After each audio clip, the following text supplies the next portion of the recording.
हाँ तो बच्चों ये रही आपकी प्रॉब्लम नंबर 1.6, जिसमें वो मुझे कहता है, देखिए इसकी स्टेटमेंट अब मुझे ना दिखाने की ज़रूरत नहीं है, मैं बस आपको पढ़ के बताता हूँ। वो कहता है डेटरमाइन वेदर और not each of the following signals is periodic. ठीक है यानी वो कहना चाह रहा है कि ये जो मैंने आपको नीचे सिग्नल्स की इक्वेशंस दी हैं, आपने मुझे ये बताना है कि ये पीरियोडिक हैं या नॉन पीरियोडिक है। मतलब कि बात तो यही हुई ना, पीरियोडिक नहीं है तो इसका मतलब नॉन पीरियोडिक है, ए पीरियोडिक है। तो बच्चों पीरियोडिक की पहले ना आपको डेफिनेशन याद होनी चाहिए। डेफिनेशन थी बच्चों, मैं आपको यहाँ पर रिपीट करके बता रहा हूँ। A signal is said to be periodic if it repeats itself after a time interval. ठीक है, यानी कि एक कह लें कि after each interval of time या टाइम इंटरवल, आप कुछ भी कह सकते हो। यानी वो कहना ये चाह रहा है इस स्टेटमेंट के अंदर, आपको देखें एक दफ़ा फिर से ये रिपीट हो रहा है ये लेक्चर, कि एक सिग्नल को हम उस वक्त पीरियोडिक कहते हैं जब वो अपने आप को एक टाइम एक खास टाइम इंटरवल के बाद रिपीट करता है। मतलब कि वही चीज़ हमें दोबारा देखने को मिलती है। फॉर एग्जांपल एक हमारा कह लें कास का सिग्नल वो होता है पीरियोडिक। उसकी वजह क्या है? क्योंकि बच्चों देखें वो जो सिग्नल है वो अपने आप को कह लें पहले 0 से लेके 2 पाई तक एक सिग्नल प्रोवाइड करेगा, कंटिन्यूअस सिग्नल अगर है तो। उसके बाद 0 से 2 पाई के बाद फिर से वो रीस्टार्ट हो जाएगा, यानी कि जैसे उसने 0 से स्टार्ट किया था वैसे ही वो 2 पाई से स्टार्ट करेगा। आप सर्कल की एग्जांपल ले लो, चलो छोड़ो यार काज वगैरह को। सर्कल क्या होता है? सर्कल में हम क्या करते हैं? डिस्टेंस कवर करते हैं। लेकिन सर्कल एक ऐसा पॉइंट है ना जिसमें एंगल की फॉर्म में डिस्टेंस कवर हो रहा होता है, और आपको पता है हम बार बार 2 पाई के चक्कर लगा रहे होते हैं, यानी कि बार बार 2 पाई का डिस्टेंस कवर कर रहे होते हैं। मतलब कि हम बार बार एक ही पॉइंट पे वापस आते हैं। वो भी एक पीरियोडिक सिग्नल की मिसाल है। लेकिन वो मैथ है और हम सिग्नल्स की बात कर रहे हैं, डेट्स वाई हम उसको नहीं यहाँ पे लेके आ सकते। अब देखो उसने पूछा भाई ये पीरियोडिक है कि नहीं, पहले तो ये आती है बात। अब देखो बच्चों यहाँ पे पता है क्या बात है, यहाँ पे एक मसला ये है, ये जो सिग्नल आपको नजर आ रहा है ये नॉन पीरियोडिक है। नॉन पीरियोडिक क्यों है उसकी वजह देखिएगा। यू ऑफ टी की आपने इक्वेशन तो पढ़ी होगी, आपने यहाँ पे इसका आंसर मैं लिख रहा हूँ। U of t is equal to, ये सिग्नल उस वक्त, यानी कि इस सिग्नल को हम कहते हैं यूनिट स्टेप फंक्शन। इसका नाम है यूनिट स्टेप फंक्शन। इसकी वैल्यू उस वक्त 1 होती है जब हमारा टाइम ग्रेटर देन 0 होता है, यानी पॉजिटिव या इक्वल टू भी कह सकते हो। जब हमारा टाइम जो है वो इक्वल टू या ग्रेटर देन 0 है, यानी ये ऐसे ही है बच्चों, जब हमने स्विच ऑन किया तो हमारा बल्ब ऑन रहा, उस वक्त उसका टाइम पीरियड स्टार्ट हुआ, वो भी 0 से स्टार्ट होगा, यानी कि पॉजिटिव टाइम इंटरवल से स्टार्ट करोगे ना। ये तो नहीं ना बोलोगे कि मैंने इसे -10 बजे चलाया था। आप सीधी सी बात करते हो भाई, इसको मैंने 10 बजे चलाया था, 12 बजे मैंने बल्ब को ऑफ कर दिया, या एसी की ज्यादातर इस तरह की बातें करते हैं। उसके बाद 0, ये 0 कब होगा? जब टाइम की वैल्यू लेस देन 0 होगी, यानी नेगेटिव में ये हमेशा वैल्यू 0 देता है। तो दैट्स वाई बच्चों ये इसकी एक कंडीशन है कि ये अपने आप को क्या क्या इसको पीरियोडिक नहीं कहा जा सकता। क्यों? क्योंकि देखो जब ये इस तरह से मिसाल देगा ना, देखो जरा इस तरह से, एक तो ये होगा, ये एक इसके साथ क्या हो रहा है, एक इसके साथ एक ऐसा सिग्नल मौजूद है जो साइनोसाइडल वेव्स होंगी। मतलब कि ये जो दूसरा सिग्नल है ये आपके क्वेश्चन का हिस्सा नहीं है जो मैं साथ में ड्रा कर रहा हूँ, ये वाली वेव, ये बच्चों ये वेव मैं ड्रा कर रहा हूं इसके लिए, इसकी वेव कुछ इस तरह से होगी। ठीक है, और ये माइनस में भी एग्जिस्ट करती होगी, यानी ये कह लो अगर इस तरफ माइनस का इंटरवल हुआ तो इसी तरह से ये इस तरफ भी एग्जिस्ट करती होगी कुछ ना कुछ। ठीक है, तो देखें अब जो ही ये दोनों आपस में मल्टीप्लाई हो रहे हैं, जैसा कि इसने बताया यू ऑफ टी जो है वो 0 होता है। यूनिट स्टेप भी मैं ड्रा कर देता हूँ आपके लिए, ये देखें 0 से टाइम स्टार्ट हुआ, ये 0 पे इस तरह इसकी वैल्यू कॉन्स्टेंटली चलती जाती है। ठीक है, यू ऑफ टी है कॉन्टिन्यूस है, डेट्स वाई इसकी लाइन डायरेक्ट अटैचमेंट होगी। ठीक है, तो देखो बच्चों जरा गौर करो, ये वैल्यू जो है सिर्फ 0 के बाद वाले टाइम में प्लस यानी कि कुछ ना कुछ एग्जिस्ट करती है। 0 से पहले इसकी वैल्यू 0 है, ये दोनों आपस में मल्टीप्लाई हो रहे हैं। जब इन दोनों सिग्नल्स को मल्टीप्लाई करेंगे तो क्या करेगा, ये पीछे वाले सिग्नल को 0 कर देगा। ये जो इसकी वैल्यू टाइम लेस देन 0 पे 0 होती है, तो लिहाजा एक तो इस वजह से ये पीरियोडिक नहीं रहा, क्योंकि पीरियोडिक होता है कॉन्टिन्यूस। पीरियोडिक सिग्नल का तो मिसाल ही है कि वो हर वक्त चलता रहता है, रिपीट करता रहता है खुद को। ठीक है, तो एक तो यहाँ पे नॉन पीरियोडिक हो गया। दूसरे नंबर पे जब इन दोनों को मल्टीप्लाई किया जाएगा तो ये सिग्नल कॉन्टिन्यू यानी कि इस फॉर्म में नहीं रहेगा, इन दोनों की कह ले एक ऐसा मिक्सचर तैयार हो जाएगा जिसकी कोई बंदा समझ नहीं सकता जिसे। तो बात बस इसकी इतनी, आपने इतना सा इसका आंसर लिखना, कह लें सिंपल सी बात है, x1 ऑफ टी। आपने सिर्फ ये सिग्नल आपका कह लें क्वेश्चन का हिस्सा हो सकता है, आप इसको बीच में ड्रा कर दीजिएगा, ये जो मैंने दूसरे नंबर पे ड्रा किया। ठीक है, कि x of t is non periodic, यानी कि ये नॉन पीरियोडिक है। उसकी वजह क्या है, स्पेसिफिक वजह भी आगे बतानी है। बिकॉज, क्योंकि u of t is equal to 0 when t is less than zero. ठीक हो गया जी, ये उसको बात बता देनी है। यानी कि भाई ये नॉन पीरियाडिक इस वजह से है क्योंकि ये जो यूनिट स्टेप फंक्शन है ये ज़ीरो होता है जब हमारा टाइम ज़ीरो से छोटी वैल्यू रखता होता है। ठीक है, तो ये इसका छोटा सा आंसर है बच्चों। तीनों के तीनों इसी वीडियो में हम डिस्कस करेंगे, कोई ज़रूरत नहीं है कि इसकी एक नई वीडियो बने, लिहाजा हम बी इसकी जुज़ अब देखते हैं। बी जुज़ में मैंने अक्सर जिससे मैंने देखें ये क्वेश्चन समझिया ना जिसकी स्लाइड से, उसने भी ये मिस्टेक की हुई थी, लेकिन जब मैंने एक दो और जगह से पता किया, क्या मैंने ये सोचा कि क्या पता मेरी सोच गलत हो, लेकिन वो खुद ही गलत साबित हो गया यार। उसका वो क्वेश्चन ही गलत था जहां से मैं इसका आंसर ले रहा था, लेकिन अल्लाह का शुक्र है कि मुझे आंसर मिल गया यार, अदरवाइज मैं आपको भी गलत करवा देता। x2 ऑफ n उसने बोला हुआ है बच्चों, ये आप देखें ये डिस्क्रीट सिग्नल है क्योंकि इसमें n आ गया। n वेरिएबल डिस्क्रीट को प्रेजेंट करता है, मतलब कि वो कॉन्टिन्यूस नहीं होते। Plus u of minus n. अब बच्चों आपको पता है माइनस एन का मतलब है कि यहाँ पे इसका टाइम रिवर्सल लिया गया है। माइनस एन मीन्स, अब मैं आपको चले दोनों सिग्नल ड्रा करके दे देता हूँ क्योंकि यार फिर कुछ बच्चे बोलेंगे, ये देखें फिर से यूनिट स्टेप फंक्शन ही है। ठीक है, सारी जगह चलें ऐसे ही कवर कर लेंगे, कोई मसला नहीं है यार, अब आपके लिए सब जायज़ है। यहाँ पे यूनिट स्टेप फंक्शन की मैक्सिमम वैल्यू 1 होती है बच्चों, क्योंकि यूनिट उसे बोला इसीलिए जाता है, लिहाजा यहाँ पे इसका टाइम जो है 0 से स्टार्ट होता है, यानी n की वैल्यू अब आप कह लो, तो यहाँ पे u ऑफ n आ गया। ठीक है बच्चों, और जैसा कि उसने बोला ये एक डिस्क्रीट है, तो डिस्क्रीट में आपको पता है किसी किसी पॉइंट पे इसकी वैल्यू एग्जिस्ट कर रही होती है, मतलब पॉइंट्स होते हैं, तो मैं ऐसे मतलब इसकी वैल्यूज़ लेके इसके एरो इस तरह से लगा देता हूँ। ठीक है बच्चों, ये मैंने बस इसी तरह से ये चलता जाएगा सो ऑन, क्योंकि इसकी लिमिट नहीं होती है, चलता रहता है इन्फिनिटी तक। लेकिन हम क्या करेंगे, हम इतनी कह लें कि आपको समझाने के लिए इसकी एक रेंज ले लेंगे। मैंने 4 तक इसकी रेंज रख लिया। अब मैं इसका टाइम रिवर्सल लेके आपको दिखाता हूँ।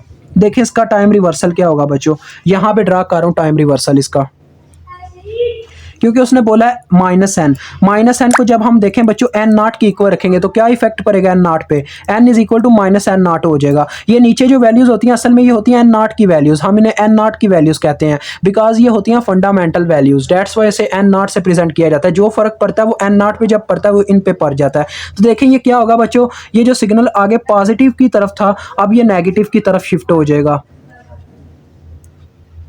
इस तरह से। देखें ये अपना n हो गया, यहाँ पे आप वैल्यू 1 रख लो। ठीक हो गया जी। अब देखो बच्चों ज़रा गौर करना कि इन सब वैल्यूज़ ने आप देखें ये सारी वैल्यूज़ एन नॉट की है ना 1 2 3 4, इन सबको हमने क्या करना है -1 से ज़रब देना। ये हमें इस इक्वेशन से पता चला। -1 से जब मैं ज़रब दूंगा, 0 को -1 से ज़रब दें वो तो 0 पे ही रहेगी क्योंकि 0 को फ़र्क ही नहीं पड़ेगा। 1 को जब -1 से ज़रब दूंगा -1 हो जाएगा। इसी तरह से सबके साइन चेंज हो जाएंगे। ये वैल्यू जो मुझे 1 पे मिल रही थी आगे अब ये -1 पे मिलेगी, इसी तरह से -2 पे भी मिलेगी, -3 पे भी मिलेगी, -4 पे भी मिलेगी। ठीक है बच्चों, ये आगे आ गया अपना -4। अब देखें बच्चों ये दो सिग्नल हैं, ठीक है, दोनों आपस में प्लस हो रहे हैं। देखें u of n plus u of minus n, ये उस वक्त तक कह रहे हैं कंटिन्यूअस होंगे अगर ये हर पॉइंट पे मुझे सेम वैल्यू मतलब कि अपने आप को रिपीट कर रहे हो सेम इंटरवल ऑफ टाइम के अकॉर्डिंग। अगर इन दोनों को मैं सिग्नल्स को प्लस करता हूं तो देखें होगा क्या, यानी उससे ये होगा ये सिग्नल एक तो इसमें मतलब कि पीरियाडिक की प्रॉपर्टी आ जाएगी कि यानी ये पॉजिटिव की तरफ भी एग्जिस्ट कर रहा होगा नेगेटिव की तरफ भी। देखें ये मैंने यहाँ पे पॉइंट्स ले दिए 1 2 3 एंड 4। और एक बात तो मैंने बच्चों आपको बताई नहीं, ये 0 पे भी एग्जिस्ट करता होता है। ठीक है, 0 पे भी एरो लगाना चाहिए आपको ये बताने के लिए, यानी कि 0 पे भी हमारा सिग्नल मौजूद है। ये ना हो कि आपको ये गलती की वजह से आपको नंबर ना मिले, ये भी कर देना -2 -3 -4। ठीक है जी बच्चों, और ये हमारा अब क्या है, अब ये x2 ऑफ n का सिग्नल मैं ड्रा कर रहा हूँ। ये अब आपके क्वेश्चन का हिस्सा ये जो मैं अभी ड्रा करने लगा। देखो बच्चों होगा क्या, ये आपस में प्लस होंगे। देखें प्लस क्या होना है, आप 1 2 3 4 की तरफ देखो, वहां पे दूसरे सिग्नल में 1 2 3 4 पे 0 वैल्यू है इसकी, यहाँ पे 1 है, तो 1 + 0 क्या होता है 1, लिहाजा यहाँ पे इनके एरो 1 पे ही जाएंगे। क्या लें, यहाँ पे 1 है, ठीक है, ये तो सारे 1 पे ही रहेंगे। अब मैं आपको बताऊंगा उस बच्चे की गलती क्या थी जहां से मैं देख रहा था।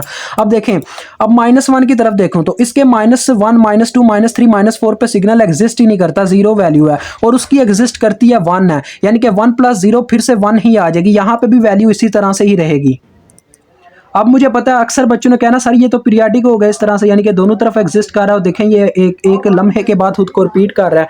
तो बात आपकी भी ठीक है, ये रिपीट तो कर रहा है, लेकिन एक यहाँ पे मिस्टेक आने वाली है, देखिएगा जरा। ये देखें -4 -3 -2 -1, यानी क्या, लेकिन इतना सिग्नल था, इसने फिर से खुद को इतने सिग्नल के बाद ही रिपीट किया, देखें उसी फॉर्म में। तो ये तो यार होना चाहिए पीरियाडिक, क्योंकि ये तो रिपीट कर रहा है। अब मुझे बता दीजिएगा किन किन बच्चों के जहन में आया था ये पीरियाडिक है। कोई मसला नहीं है यार, वीडियो के कमेंट सेक्शन में कमेंट किया करो। असल में ये नॉन पीरियाडिक होने की एक वजह, देखो बच्चों हमने जीरो वाले सिग्नल को तो अभी इंक्लूड ही नहीं किया। जीरो वाला सिग्नल क्या करेगा, देखो जीरो के ऊपर दोनों में सिग्नल एग्जिस्ट करता है, 1 + 1 दिस इज कॉल्ड 2।